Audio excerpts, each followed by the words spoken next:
In 2000, Starbucks opened its first coffee store in Australia. Everybody expected to be a massive success. But that's not exactly what happened. Fast forward 8 years, the losses were so big that Starbucks was forced to close 2/3 of its locations in Australia. And what's interesting is that in those 8 years, Starbucks lost money. But they still continue to open new stores until the losses were so big that no one could deny it. So, with so much potential in a coffee-loving country like Australia, what went wrong? Well, the truth is that it wasn't just one mistake, but 3 mistakes. And worst part, your brand might be a victim of these mistakes too. Now, many Australians are descendants of European immigrants that came there after Second World War. And many of them are from Italy. Obviously, life in Australia and Europe is quite different.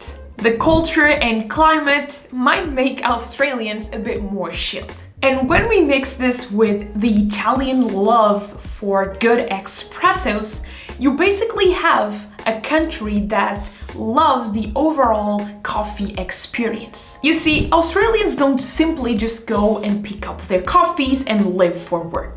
Going to a coffee shop is actually an experience. Everybody knows their local barista that they trust.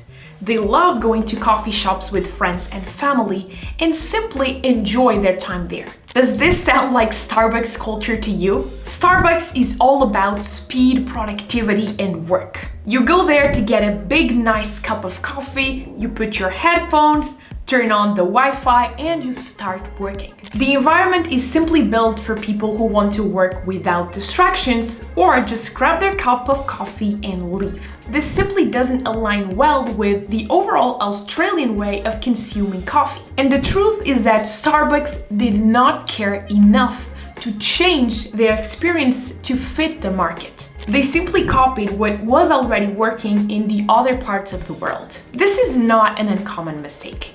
It's too damn easy to make assumptions of what your target audience actually want and just go with the flow. Like jumping into content trends without a proper strategy, without fully understanding what your target audience wants. And so the first big mistake was actually lack of good research. Now, as much as the US loves a giant cup of coffee filled with cream and sugar, the Australians actually prefer a small black cup of espresso. The sugary coffee drink simply was not a hit in Australia. And so this was the second biggest mistake that Starbucks made in the country. The product did not fit the market they were entering in. And so one of the biggest trends of Starbucks, their big sugary drinks, were the opposite of what the market really wanted. Plus, Starbucks just started opening a bunch of stores at the same time, and they didn't give time for the audience and the public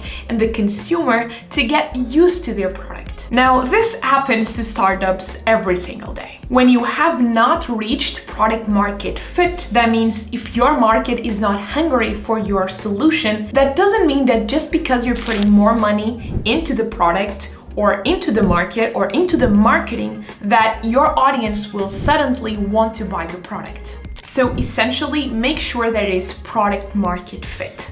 Understand what the market wants, which was the previous step, and now adapt your product and solution to that market. And it was the second biggest mistake of Starbucks, ignoring product market fit. Now, there are many local coffee shops in Australia already, with an appealing menu and lower prices. Second, there's Gloria Jeans, an American-Australian coffee retailer that has 140 plus locations in Australia. And third, there are other substitutes. You can still make your coffee at home or drink tea or drink any other drink that you would like. So essentially, Starbucks underestimated their competition. And because they already made the 2 biggest mistakes that we've talked earlier, the competition was just much better than the product that they were offering. And so because there were already other competitors that consumers were familiar in the market, Starbucks wasn't able to win the market share that they were really after.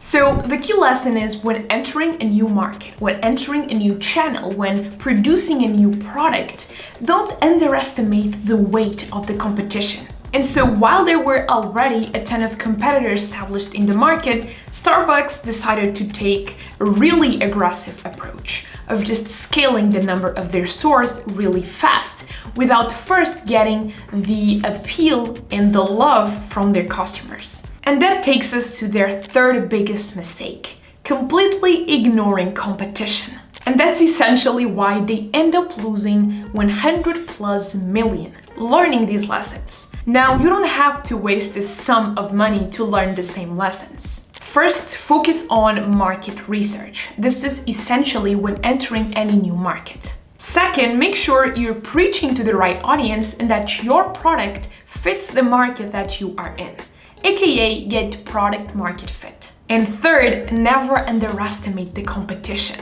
And if you like marketing breakdowns like this one, I highly recommend you to check this Genius Marketing Strategy by Coca-Cola.